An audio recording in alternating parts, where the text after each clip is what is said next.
When Sarah first brought up the idea of an open marriage, I thought she was joking. We had been married for 8 years, built a home together, and shared everything. But one evening, over dinner, she leaned back in her chair and said, "I think we need more freedom. An open marriage will make things exciting." I laughed at first, waiting for her to smile, but her face stayed serious. At first, I tried to argue. I told her love was about commitment, about loyalty, about us. But she dismissed my words with a wave of her hand. "Don't be so old-fashioned," she said. "It's just exploring. It doesn't mean I don't love you." Against my better judgment, I agreed. Deep down, I hoped she would realize how wrong it was and come back to me fully. For the first few weeks, I pretended everything was fine. Sarah started going out more often, always dressed up, always smiling. She came home late, and the glow on her face told me exactly where she had been. I kept my mouth shut, swallowing my anger, because I didn't want to lose her. But slowly, I felt myself disappearing in my own home. It didn't take long for me to realize she wasn't just exploring. She was building something with another man.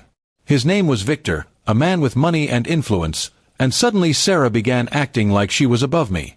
She started mocking my job, my clothes, even the way I talked. She wasn't the woman I had married anymore. She was someone else, intoxicated by new attention. The final straw came one night when she didn't come home at all. I stayed awake till dawn, staring at the door, waiting for her key to turn. She walked in around 7 in the morning with Victor at her side, bold and unashamed. "We were just talking," she said with a smirk, as though I were a fool. Victor smirked too, as if I didn't even exist. I wanted to fight, to shout, to demand answers, but something told me silence would be stronger. That morning, I started gathering evidence.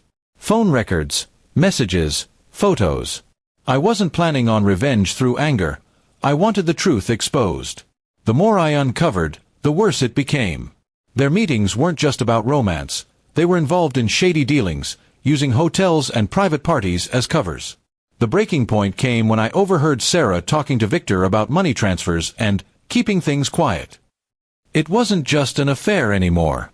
They were knee-deep in fraud, scamming people for profit, and using the excuse of an open marriage as their cover. My heartbreak turned into something else: determination. I went to the police with everything I had. At first, they listened politely, but when I handed over bank statements and messages, their interest sharpened. They told me to stay quiet, to act normal, and to let them handle the rest. I played my role, pretending to be the clueless husband, while Sarah and Victor grew bolder in their lies. 2 weeks later, the trap was set. Sarah wanted to throw a party with Victor, and she insisted I attend, just to prove I was fine with everything.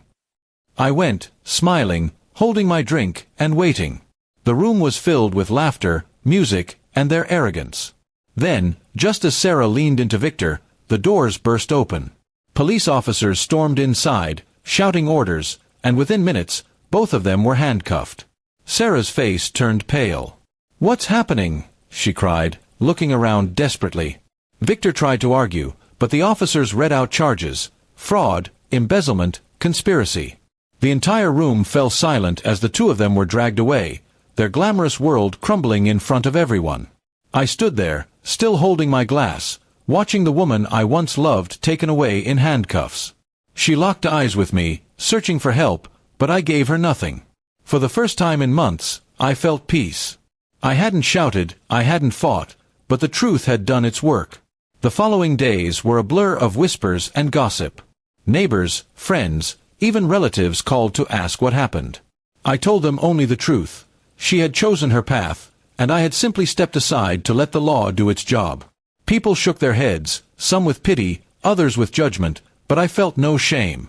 Sarah wrote me letters from jail, begging for forgiveness, promising she would change. But I had already made my decision. Love without loyalty is hollow, and marriage without trust is nothing. I signed the divorce papers without a second thought. In the end, Sarah got what she wanted: freedom. But it wasn't the kind she had imagined.